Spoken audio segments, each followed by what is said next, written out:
A scribe in a Theban workshop is painting a funeral scroll, and halfway along the line of text he stops and leaves a small gap. He does not know whose funeral it is.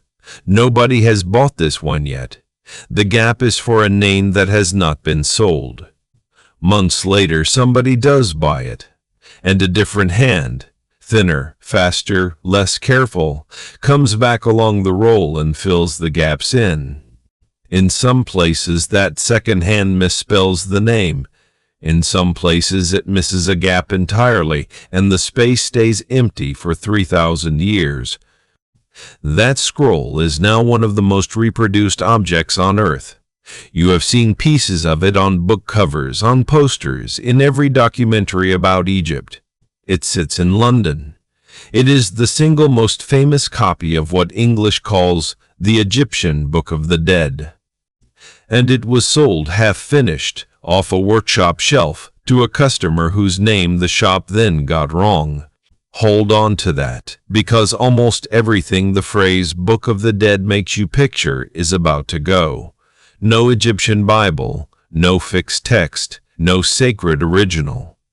What Egypt actually had was stranger, and I think far more interesting. Not scripture. Equipment.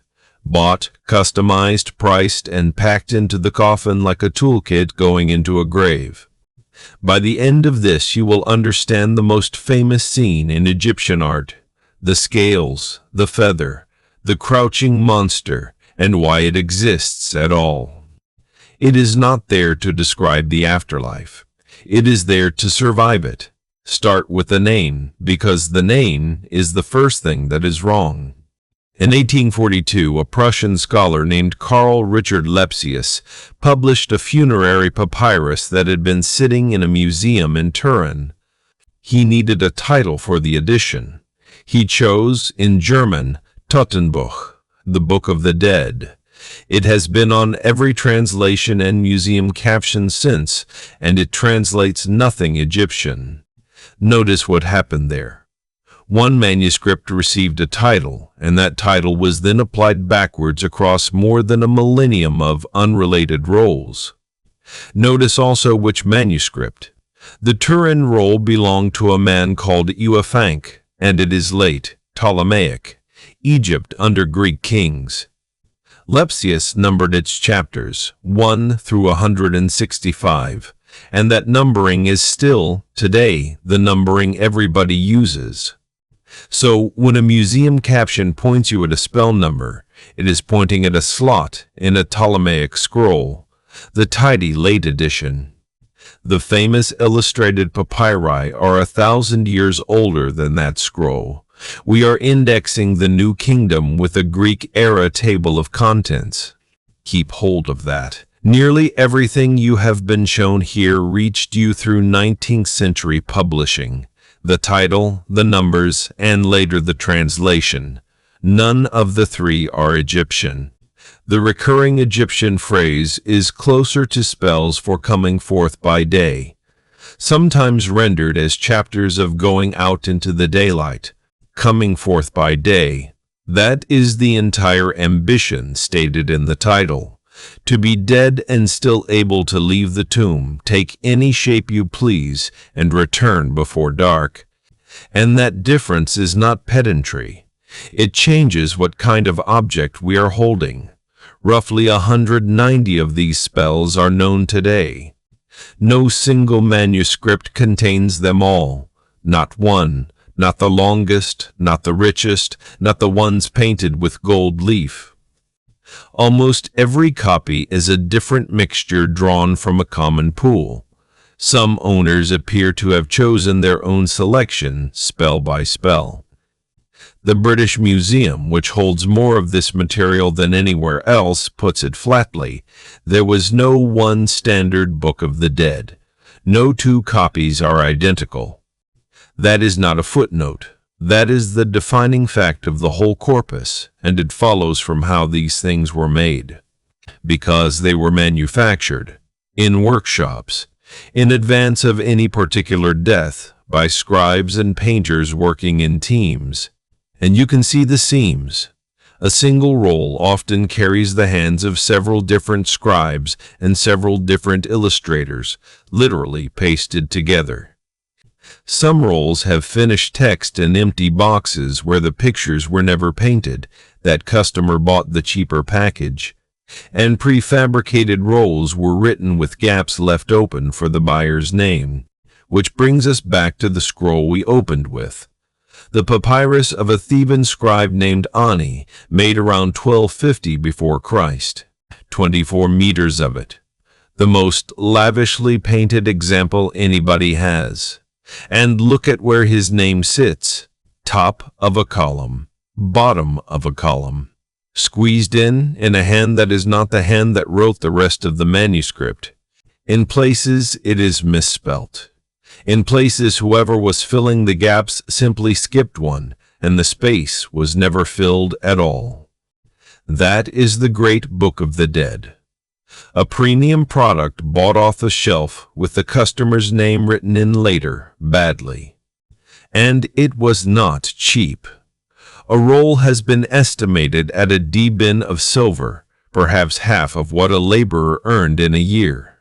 So, not scripture. A funerary product, sold at elite prices, assembled from a catalog, customized on request, and buried where nobody living would read it. That is the argument of this video, and everything that follows is what it lets you see. Now, where did the spells come from? Because this corpus does not begin in the New Kingdom, it inherits. Go back to a pyramid at Saqqara, to the last king of the 5th dynasty, a man called Unas. Around 2350 before Christ, the walls of his burial chamber were carved with dense columns of spells. Egyptologists call them the pyramid texts, the earliest surviving body of Egyptian religious writing we have. Across all the pyramids that carry them, something near 750 distinct spells are known. Carved into stone, inside a sealed royal tomb where no living person would ever see them. They were not written to be read. They were written to work. To turn a dead king into an Akh, an effective, luminous, transfigured thing, able to move among the gods. Centuries later, the same kind of material surfaces somewhere else entirely, not on pyramid walls, painted on the inside of wooden coffins, the coffin texts. Around 2100 before Christ, and now the words face inward, toward the body, where only the dead man can see them. The collection runs to something near 1200 spells. A great deal is inherited from the pyramids. A great deal is entirely new. And the owners are not kings. They are officials, provincial governors, men with the means to commission a decorated coffin. The Standard Story calls this the democratization of the afterlife, royal privilege leaking downward. Everyone can now become an Osiris. It is a satisfying story. It is also increasingly a contested one, and it is worth saying so out loud. The Egyptologist Harold Hayes argued that the case rests on negative evidence, on what has not been found in ordinary burials, rather than on what has. Absence of texts is not proof of absence of belief. Carved stone is what survives. Words spoken over a poor man's grave are not. So hold the lineage loosely. Pyramid walls, then coffin boards, then papyrus. That sequence is solid. What it proves about access is argued. What is not argued is the direction of travel. By the New Kingdom, the material has left the wall and gone portable. The earliest spells that clearly belong to our corpus appear on the coffin of a queen called Mentuhotep at roughly 1600 before Christ. Within a few generations, the thing is everywhere. Courtiers, officials, priests, scribes, anyone near the top who could pay for one. And it has become a scroll. Rolled papyrus, buried with the body, laid in the coffin or set beside it in the chamber, which is the whole point. Stone stays where it is carved. A scroll goes with you, so what is actually in one? Open a good New Kingdom roll and the range is wider than you would expect. There are spells for the funeral itself and the procession. For the opening of the mouth of the mummy. There are spells for not dying a second time, for not walking upside down, for not eating filth in the land of the dead. There is a spell to animate a small servant figure, so that when the fields need digging, it answers instead of you. There are spells for turning into a falcon, a heron, a lotus, a serpent, a god. Shape-changing treated as a practical skill. There is a long, dense, deliberately obscure text about the Creator, so hard that the scribes stop mid-sentence to gloss their own words. There is a run of gate spells near the end, naming the guardian of each portal, because the doors of the underworld ask questions. And there is the field of reeds. Egypt again, but perfect. A man plowing, sowing, reaping, in a country of clean canals. Heaven, in this tradition, is farm work in good soil with reliable water. It is a very Egyptian paradise, and a very honest one. The rolls themselves vary as wildly as their contents.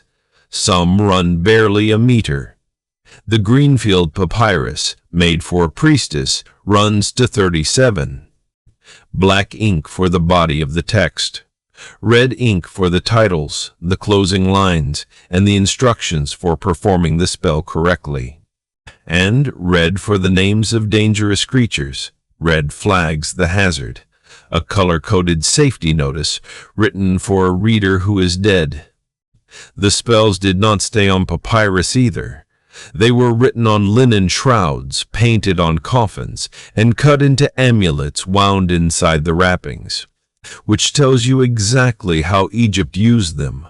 Not read cover to cover, deployed, positioned, placed where each one had to act. And one spell mattered more than all the rest. In the modern numbering, it sits at 125. It first appears under Hatshepsut and Thutmose III in the middle of the 15th century before Christ. Every retelling of the Egyptian afterlife runs through it. Its own heading, in the version copied for a man called Nu, is plain and almost administrative. No drama in it whatsoever. Address on arriving at the broad hall of the two goddesses of what is right, and seeing the faces of the gods. The broad hall.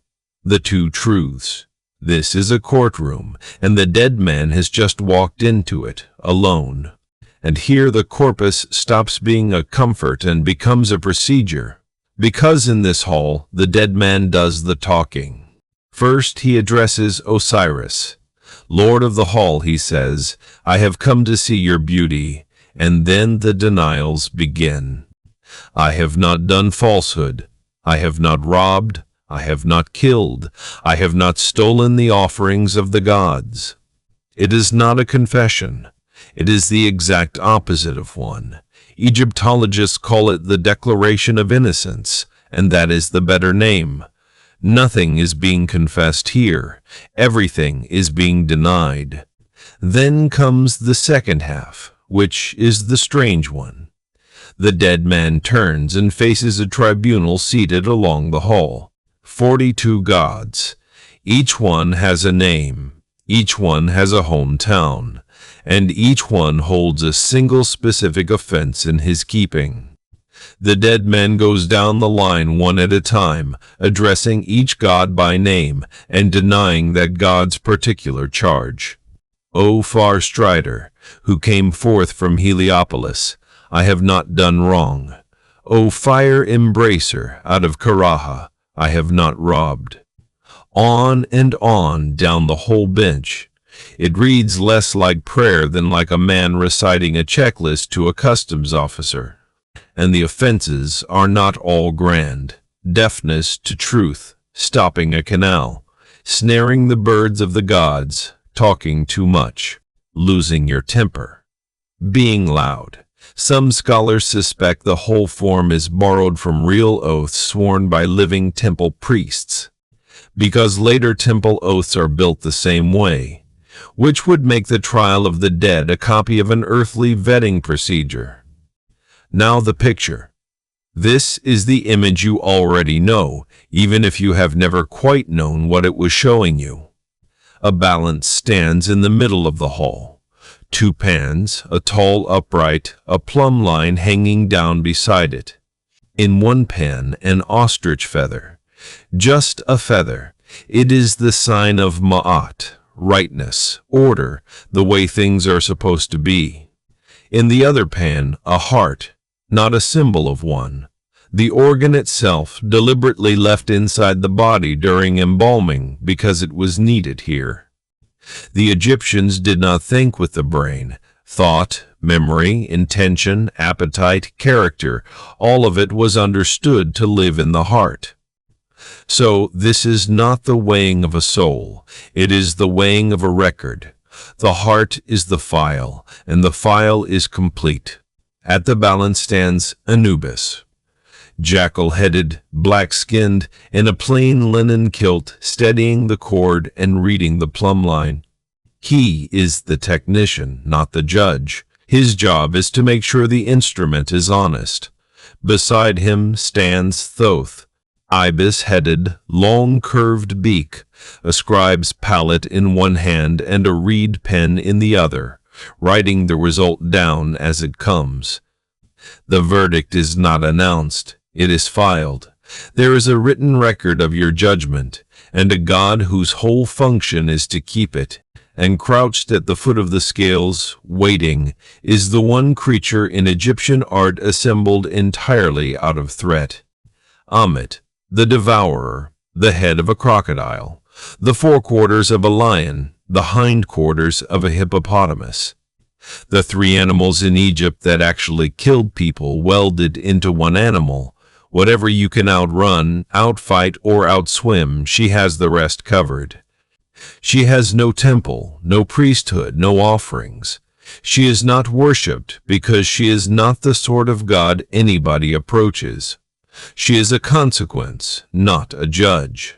To be eaten is to die the second death, not to suffer forever, to stop, to simply not exist anymore, which was the worst fear.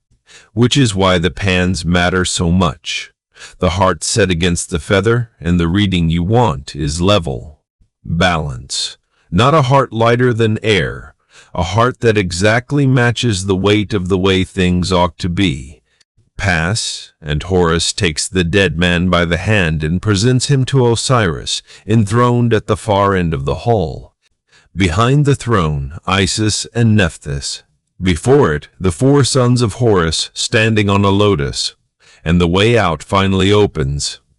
Now, everything I have just described is a trial with exactly one witness, and that witness is your own heart, which raises an extremely practical problem. And Egypt's answer to it is the most revealing single thing in the entire corpus. Because there is a spell whose only job is to stop your heart from testifying against you. It is cut into the underside of a scarab, carved from green stone, green jasper, serpentine, dark polished basalt. A heart scarab. It goes into the wrappings, laid directly over the place in the chest where the heart used to sit, and the text on it is addressed to no god at all, not to Osiris, not to the judges. It is addressed to the organ itself. O my heart, which I had from my mother, my heart of my being, do not stand up as a witness against me. Do not oppose me in the tribunal. Do not be hostile to me in the presence of the keeper of the balance. You are my Ka, the protector who made my limbs well. The dead man is not asking to be found innocent. He is asking his own evidence to keep its mouth shut. That is not a prayer. That is a defendant coaching a witness, in writing, in stone, before the hearing has even opened. Amulets like this show up from about the 17th century before Christ onward. Cheap versions exist. The good ones are beautiful. And there is the whole thesis of this corpus, sitting in one object. It is not a description of judgment. It is a countermeasure against it, not scripture explaining a doctrine. Engineering, aimed at a specific named risk, and sold to people who could afford the insurance. Which is also why you should never say, "The Book of the Dead says." Ask which roll, and ask from when. This material stayed in use for something like 15 centuries. A New Kingdom papyrus and a late period one are not the same document. In the third intermediate period, the script itself changes. Hieratic, the fast cursive hand, starts appearing alongside the formal hieroglyphs. So does the ownership.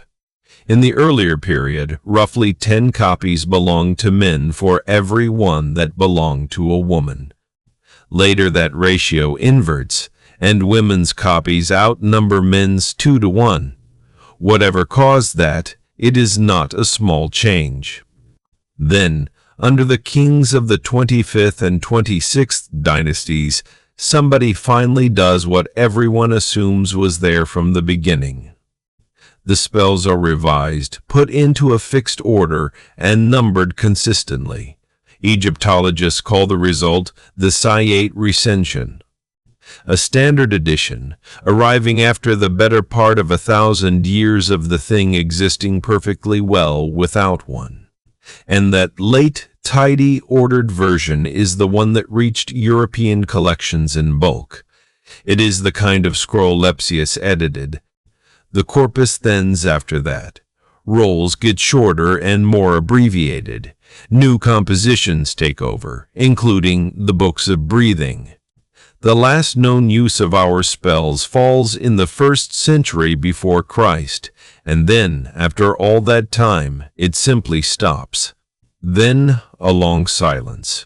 And then the second layer of editors, the ones who really decide what you and I have actually seen.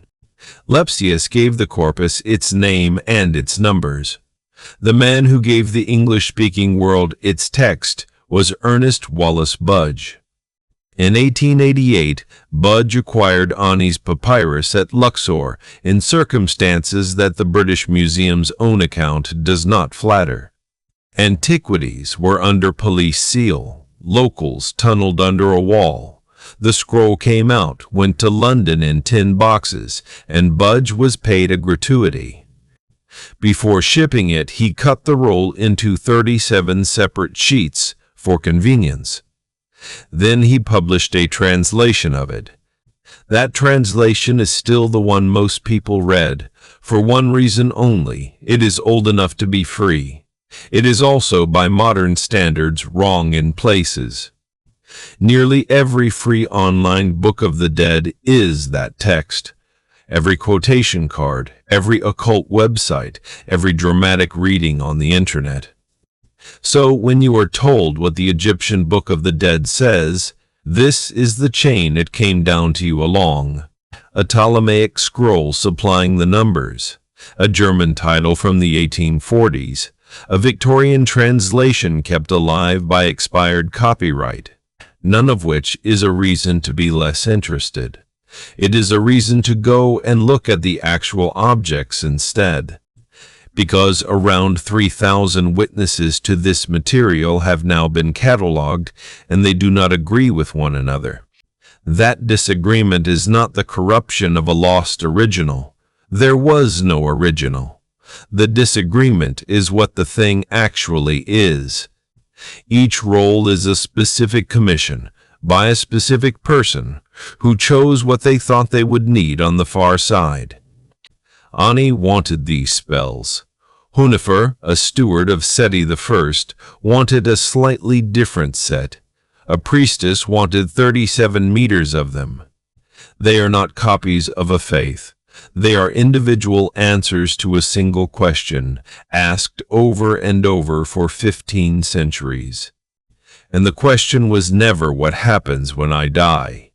The Egyptians were confident they already knew the answer to that. The question is this: when the balance is set up and my own heart is placed on it, will I survive the reading? Everything else, the feather, the jackal at the cord, the ibis with the pen, the crouching devourer, is scenery around that one anxiety.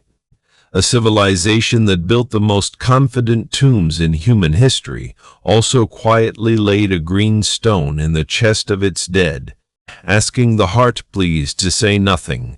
That is the Book of the Dead, and it never was a book.